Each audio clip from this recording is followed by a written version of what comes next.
Mahigit 2 linggo nang hindi nagpapakita sa Senado si Senator De La Rosa. Ayon kay Senate President Tito Soto, pwede magsampa ng ethics complaint ang mga kumukwestiyon sa pag-absent ng senador.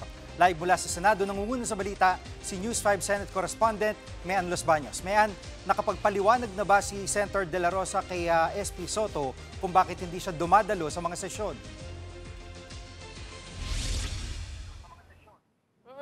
Jiggy, hanggang ngayon wala pa rin daw komunikasyon si Senate President Tito Soto kay Senator Bato de la Rosa. Yan ay simula nung hindi nga siya nag-a-attend ng sesyon.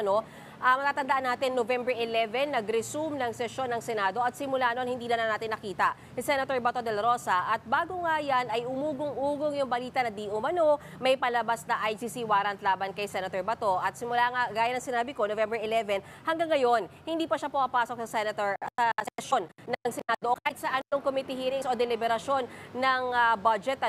Pero ayon nga, ang hirit nga dyan ni Senate President Soto, bakit daw ang sinisilip si Senator Bato? Gayong ilang linggo itong absent, pero may ilan daw taga-kamara na 1 taon kung hindi po papasok. At ang sabi din at siniguro din ni Senate President Soto dyan ay tuloy-tuloy yung function ng opisina at mga staff ni Senator Bato de la Rosa, bagamat absent nga siya. Narito ang bahagi ng pahayag ni Senate President Tito Soto.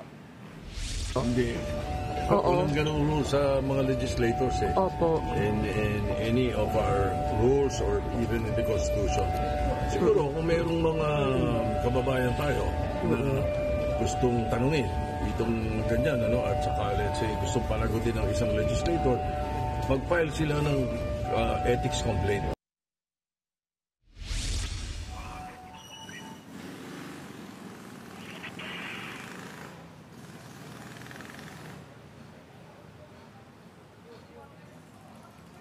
At may nakausap na ba ni kamakailan nga lang sinasabi.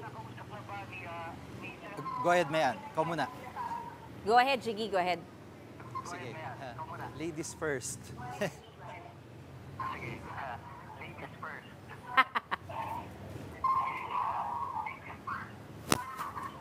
Mayan, nakausap na ba ni Senator De La Rosa ang iba pang mga senador? Nakausap na ba ni Senator De La Rosa ang iba pang mga senador? Kinwento sa atin ni Senate President Pro Tempore Ping Lacson na 2 weeks ago pala ay chinat niya raw sa kanilang group chat itong Senator Bato de la Rosa. Apparently may group chat itong mga senador, kinumusta raw siya ni Senator Ping Lacson at may pabiru daw na reply si Senator Bato at sa ngayon may advice din sa kanya si Senator Ping Lacson. Pakinggan natin yung bahagi ng pahayag ni Senate President Pro Tempore Ping Lacson. Ang biro niya na sa akin, sir, i-break ko yung record mo sa pagtatago. Tapos may haha. Yun. Ang advice ko sa kanya, kung wala siyang intention na mag-surrender, magtago siya mabuti.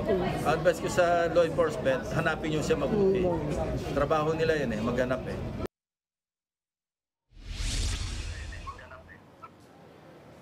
Jiggy, kung matatandaan mo, 2010, nung nagtagurin sa Senator Ping Lacson, nung masangkot ang kanyang pangalan doon sa Dacer Corbito murder case, bagamat kalauna na-acquit naman siya. Samantala, sinasabi nung kasama niya sa minorya ni Senate Minority Leader Alan Peter Cayetano na dapat daw talaga masiguro din naman ng gobyerno na mapoprotektahan nila yung kalayaan ni Senator Bato de la Rosa. Gayong nga, meron nga kasing agam-agam na baka pwede siyang damputin anytime at dalhin sa ibang bansa sakaling lumabas yung ICC warrant laban sa kanya. Yan muna ang latest mula sa Senado. Balik sa iyo, Jiggy. Maraming salamat, Mean Los Baños. Mga kapatid, Jiggy Manikad po. Pagdating sa mahalagang balita sa loob at labas ng bansa, dapat una sa lahat, mag-follow at mag-subscribe na sa social media pages ng News 5.